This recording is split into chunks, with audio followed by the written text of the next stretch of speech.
Please now welcome our second speaker for the evening, Miss Galan and her thesis, Beating the Odds of Bad Behavior, Promoting Non-Corporal Forms of Parental Discipline.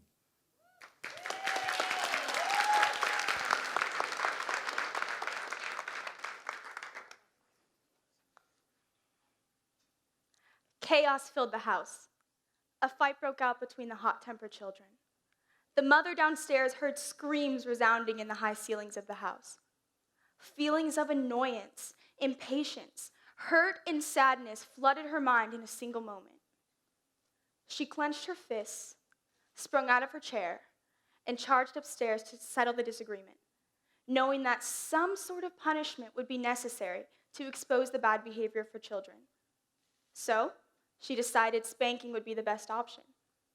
Once she finished, each child hurried to their room in a rush to escape their embarrassment. Seeing their resentment toward her struck a new chord in the mother's heart, a new chord that caused her to reevaluate the whole disciplinary situation.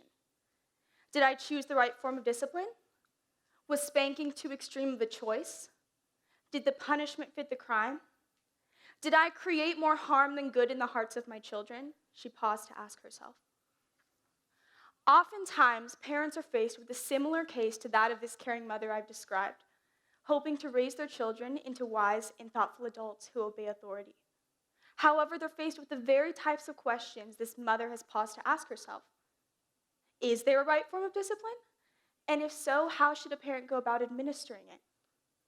To understand how the practice of spanking has progressed from its beginnings until now, let us reflect on great thinkers of the past who have considered this question. What is the most effective form of discipline? The word discipline stems from the Latin root word disciplinare, translated to guide or to make a follower. Parental discipline is used to help the child mature into a wise and critically thinking adult. For this discussion, we must distinguish between the two most central types of discipline, corporal and non-corporal punishment. Corporal punishment is the action of striking a child by hand or with a certain instrument on the lower portion of the limbs to effect a respectful, positive behavior. Conversely, non-corporal punishment is a spoken way of correction, designed to promote good behavior with use of alternative techniques. Corporal punishment became deeply embedded in the classical schools of Rome, Egypt, and Greece. However, a slow shift occurred in the 1st century when Roman orator Quintilian argued that corporal punishment is a degrading practice fit for the beating of slaves. From the Northern Renaissance to the Reformation, we witness a clash of ideas between humanist Erasmus and Protestant Martin Luther. Erasmus attempted to revive Quintilian thought, but was challenged by Luther's urge to return to a literal translation of the rod in Scripture. Luther's position prevailed, corporal punishment progressed. This debate continued between the 17th and 19th centuries. In the 20th century, psychological work done by John Dewey and Dr. Benjamin Spock influenced the American Psychological Association's promotion of non-corporal discipline. Today, the California Penal Code warns that infliction of cruel or inhumane corporal punishment results in severe consequences. Considering this history, parents are presented with two options: abiding by Luther's or Erasmus's position on the issue. For centuries, Christian advocates of corporal punishment have defended their methods of discipline with King Solomon's words in Proverbs 23:13, stating, "Withhold not correction from the child, for if thou beatest him with the rod, he shall not die." The Hebrew phrase beatest him, or nakah, translates to strike literally or figuratively. This provides us with possible evidence for a figurative understanding of the rod, but let us uncover the historical roots of the rod when carried in the hands of an actual shepherd. In ancient Near Eastern culture, the shepherd would firmly grasp a long wooden rod in his right hand to both protect himself and his flock from many dangerous creatures in the field, such as wolves, coyotes, cougars, or stray dogs. And at times he would use his rod to gently direct his flock. The shepherd's defense against the enemy demonstrated his love, goodwill, and deep concern for the safety of his flock. Looking to Scripture, one passage that sheds light upon a figurative use of the rod lies in Psalm 23. In Catholic counselor George K. Popcak's A Critical Examination of Corporal Punishment, he writes that a shepherd would never beat his sheep, for they are too precious and too delicate. The psalmic phrase, "Thy rod and thy staff, they comfort me," he argues, point to the rod being used as an instrument of nonviolence.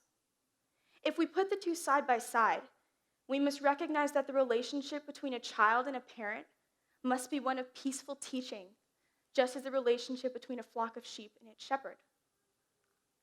Scripture tells us in Isaiah 53:6 that we like sheep have gone astray. Since children are the youngest beings of our flock, they need clarity and direction. In his book, Shepherding a Child's Heart, father, pastor, and biblical counselor Ted Tripp stresses that the core focus at hand is the child's internal overflow of the heart.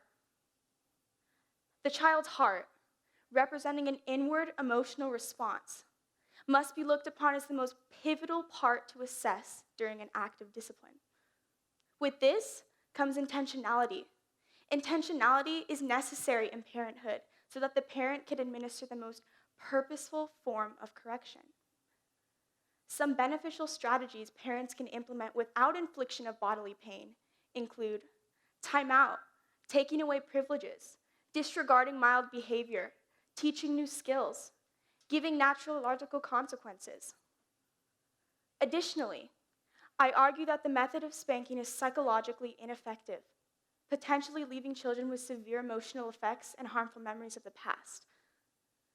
Since the late 19th century, psychologists have discovered the underlying risks of corporal punishment.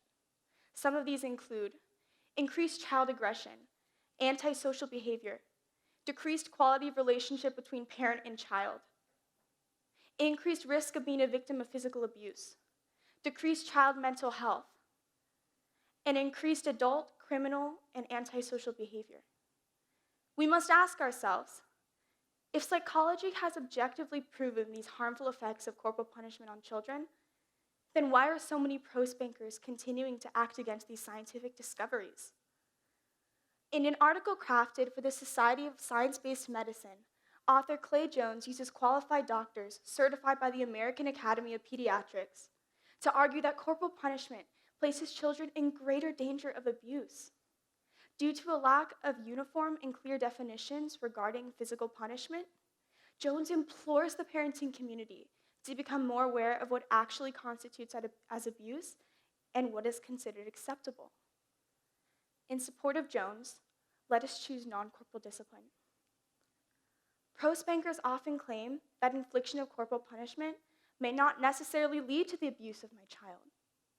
Indeed, they agree with what well-known evangelist, psychologist, and founder of Focus on the Family, James Dobson, writes in his book, The Strong-Willed Child. He writes that pain is the most marvelous purifier, since spanking helps to suppress both the willfulness and rebelliousness of the child. Dobson does warn spankers to be wary of the danger of abuse, but argues that spanking is acceptable as long as it is performed in love. However, parents are imperfect beings, capable of lashing out at their child at least once out of anger or impatience. We cannot always expect the parent to be slow to speak and slow to become angry, as James 1:19 commands us. There are an abundance of pro-spankers who admit to having struck their child unjustly, as studies show. To eliminate risk of abuse, let us choose non-corporal discipline, ensuring total bodily safety of the child. To conclude, I argue that we should understand and apply the rod figuratively as an instrument of calm guidance rather than of harsh punishment, and recognize the psychological harm spanking may have on a child.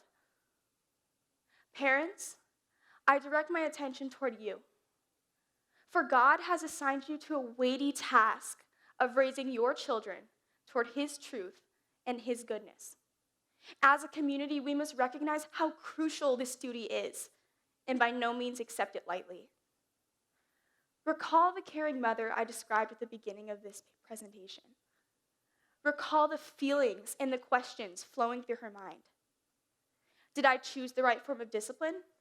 Was spanking too extreme of a choice? For her story mirrors many parents today. From this teaching, I urge you to turn to non-corporal discipline with biblical teaching, resting in assurance that this will shape the hearts and minds of our youth and produce wise individuals for future generations. Thank you.